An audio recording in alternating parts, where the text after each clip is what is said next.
Welcome to the Mills Knows Bills podcast. My name is Mills Bender. I'm the founder and CEO of Mills Knows Bills, where we help you, variable income earners, master your money in 90 days.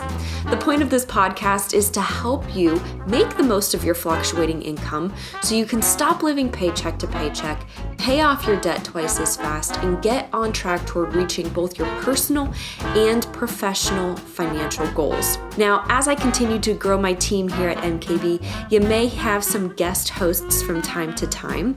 However, our goal does not change. Whether we're bringing in a guest speaker, having a in-depth conversation about our personal finances, or talking about a topic that is of interest to you, our goal is to help you master your money. Hello, and welcome back to another episode of the Mills Knows Bills podcast, where we answer your burning financial questions. I'm your host, as well as founder and CEO, Mills Bender. And with us today, we have a guest named Michael, who was actually recently introduced to me through a mutual friend of ours, Christine. So really excited for us to get to know each other a little bit more over this podcast. Michael, please take a moment, introduce yourself, and tell everybody what you do. So, hi Mills, thanks for having me on your podcast, and thanks to our friends for putting us together. I have been in some form of construction, both on the other side of the Atlantic in Northern Ireland and over here for around 35 years, and I have a probably somewhat unique skill set that takes me from design all the way through construction management to working for developers and working with the city to get things approved and things like that. And I have, as of the 1st of April, I set up my own LLC.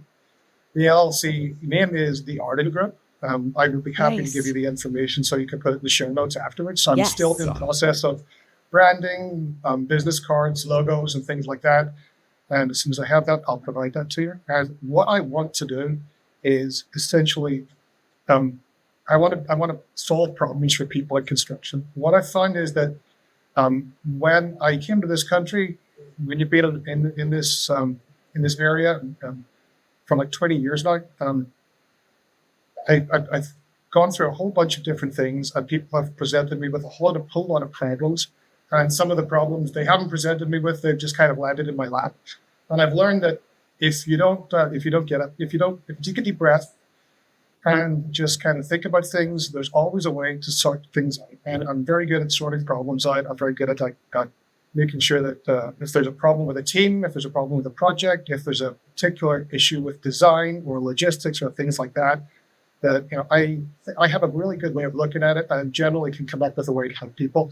And what I want to do going forward is I really like to get to the point in my career where when there's a problem, people know they can call me up, and I either know how to do it, or I know how to learn how to do it, or I know enough people in the industry now that I know so many people that I can reach out to and call and say, hey, I've got this problem with this client. Can you give me a steer? And they'll either help me with it or they'll tell me who to talk to. So it's a matter of confidence, and I want to use that and kind of just feed my need to help people and get the pleasure signals in my brain going by doing that, and also getting paid for it for myself. That's what I want. I love it. And, you're in a unique situation where we've actually not had somebody like you on the show yet, where you're actually starting your business, and your question is different from a lot of questions that we've had on the show already, but I think is so incredibly important to talk about, because I know that there are some viewers and listeners who have had the same, if not similar, question as what you're about to ask. So what is your burning financial question, Michael? So the background to my question is that I've always worked for somebody else. I've always drawn a salary. I've had a job. I've never had a problem getting a job. I've enjoyed, almost every job that I've had. Now that I work for myself, and I've been presented with starting a company and making sure I want to do things the right way all the time. I could probably go for research, not that that's me. And maybe my clients will get the benefit of that. But what I'm trying to do is make sure that, I want to look out for all the big, hairy financial hyenas that are out there that I don't know about, that somebody like you or so many people listening might have been through and learned and gone through the pitfalls. And what I want to do is make sure that I don't make the same mistakes. Sure. I want to make sure that I put my business on a good financial footing so that when it comes to the time that I want to grow, if I want to employ other people, or I want to get, bigger premises and things like that, that I am in a good, strong financial place and I have the records behind me to show the bank who will, hopefully have faith in what I'm trying to do. Absolutely. So there are a lot of things that you get to do when you're first starting your business, especially with the financial side. And I will be the first person to say that not a single one of them is sexy. They are all the most boring things out there. But if you do these things now, they will set you up for financial success in a way that will not have you unwinding mistakes in the future. So the first thing I would do if you're just starting a business, you need to look at your personal budget. You need to establish what your mandatory expenses are each month versus your mandatories plus all of the extras you want. And if you're establishing your personal budget, but you're starting your business for the first time, there's not going to be any income in that budget. It's all going to be expenses. That's okay. I want you to calculate the total amount that you would like to pay yourself, pie in the sky, each month. Okay? Then what you get to do is take that dollar amount and you're going to add that into your business budget. This is where you're going to have your amount that you want to pay yourself, add 30% on top of that for taxes, then add in all of your expected business expenses. Okay? And what you're doing is you're working backwards to figuring out what you need to generate each month in revenue in your business in order to cover all of those business expenses, that amount that you want to pay yourself plus taxes. Are you with me so far? Yeah, I'm with you. Okay. Now that you have that revenue amount, don't just stop there. Translate that revenue amount into the service or product offerings of your business. Do you need to have 5 service sales each month, or is it 10 product sales? Whatever it may be in your business, break it down into tangible metrics and then look at your average closing ratio. So if you need to have 5 service sales in order to hit your revenue amount each month in your business, but you have a 50% closing ratio, that means you really need to talk to 10 people each month. Does that make sense? Yeah, I get that. Okay. Now that you have that structured, you then get to break that down into, well, where am I going to find those 10 people? You don't need to have the exact answers right now, but you need to have a general game plan, because those metrics that you should be keeping track of is what's going to lead to the revenue that you want to generate. Then once you have that structure set up, you started making money, maybe it's 3 months into your business. If you've not already done so, set up a business bank account, at least one, and separate your business finances from your personal finances. Okay? The less murky it is, and the habit that you get to start sooner than later is going to be much better than the headache of unwinding it later on. But at that point, you should be generating enough revenue to maybe look at hiring a bookkeeper if you are generating the amount of revenue that you need in order to focus on your business. Because you need to make sure you have good books in order to file your taxes at the end of the year. I see so many people who are very lazy with their bookkeeping. And as a result, it causes them to have a headache at the end of the year when they're trying to organize those expenses, or maybe they don't have a bookkeeper at the beginning.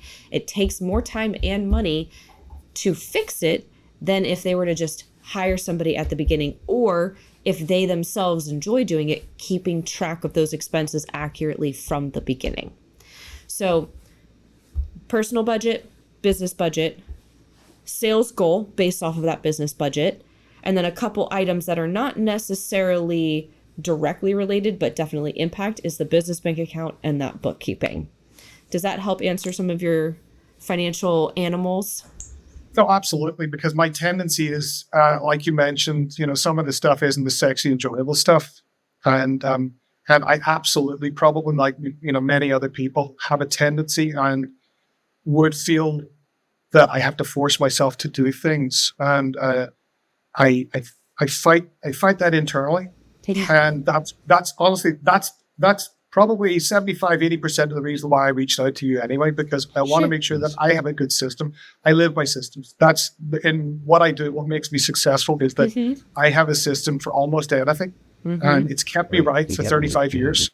And when I don't have a system, I get nervous. And that's what I want. I want a business system. I want a financial system. I want to have the way that I do things for my bank, and be able to look back at clearly some of those things, Yeah, absolutely. And I love systems. I love financial systems. I get it. I think where a lot of people get stuck is thinking that it's going to take forever to set it up. Establishing a personal budget will only take you about an hour. A business budget, maybe an additional hour or two. So if you have that timeline in mind of, doesn't have to be perfect, it needs to be 90% of the way done just to get me started, done is better than perfect. I think also one of the things you maybe think about is something that I know is kind of high up on my to-do list for next week is I need to work out what my hourly rate needs to be, because obviously I want to charge as much as I can. I want to be fair. Yes. But I also want to do the right thing by my clients as well, because a lot of this is just because I want to feel good about what I do. Yeah. But I want to get the right rate. So I understand that by doing some of the big numbers and working backwards, and then working through it, having talked to some of the folks that do something similar to what I do, knowing how many hours in a year I need to actually bill in order to get a salary that's going to be something that I'm going to be happy with, right? Yeah. That's what I'm meant to be sure. And also just know that I'm not going out there, I'm not throwing a silly number out to a client and they're going to be upset about that, I'm able to substantiate it, because, even when you put a big number out there, I've been in that position. I've done a lot of construction work with big numbers, and I've seen big numbers and I've questioned numbers. And whenever that person can actually substantiate why the number is what it is, it goes a lot smoother. There's always room for negotiation, but that's the good point, Sure. Yeah. And knowing your monthly revenue goal allows you to arrive at that hourly rate number a little bit faster too. And it gives you clarity as to how to manage both your time and money budgets. So, although the budget side might not be as sexy, the hourly rate side sounds like it's a little bit more exciting for you. That's just some of the work that you get to do in order to get to the part that's more fun for you. So it sounds like you work with a lot of construction companies, right? Any specialties within that industry, or just general construction? Well, I mean, it's kind of difficult because my background is as a civil and structural engineer. Okay. When I came to this country, I didn't do any of my PE exams because the imperial units don't make sense to me. I understand that. I just didn't want to learn it. So using that, and I came into construction management here in this country, and I learned how the actual things are built, and I could design them. I was a design manager also back in the UK, so I was able to basically pull all the different disciplines together, and then get their work product, put that out, get it built, and I was in charge of that whole thing. Then I came to the United States, and I was actually in the place that I was the construction manager, and I was the person who was actually putting things into place. So I've done that for so long, and then in my recent previous employment, I worked for a development company. So I was able to use the design, the construction management, then the construction management for the development company, but also in the pre-construction. I was able to sit in every single pre-construction meeting with the architects, and I was able to say, well, do you want to do it that way? Have you thought about it this way? And, what if we did this or that? And kind of also then when the job went on site and there was questions, I was able to answer those questions without it going to a big, we call it RFI, request for information. And that takes time. So I was able to answer these questions very quickly.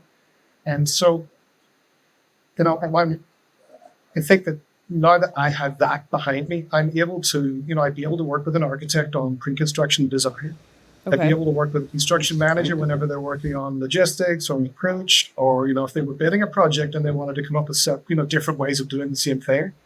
I could do that. If there's a project that has, budget issues. I know I can do that a bit as well. And, and then whenever it goes on site, if there is a team that isn't operating properly or there's a project that has issues, I've been in those positions many times. And, I think that I'm good at setting processes to make things better and also identifying what the root cause is and what we need to do to make things better. Sometimes things aren't great. Sometimes they're not going to be good whenever they're finished. And sometimes you just have to bite the bullet and agree that, hey, we have to look for the best, worst case scenario.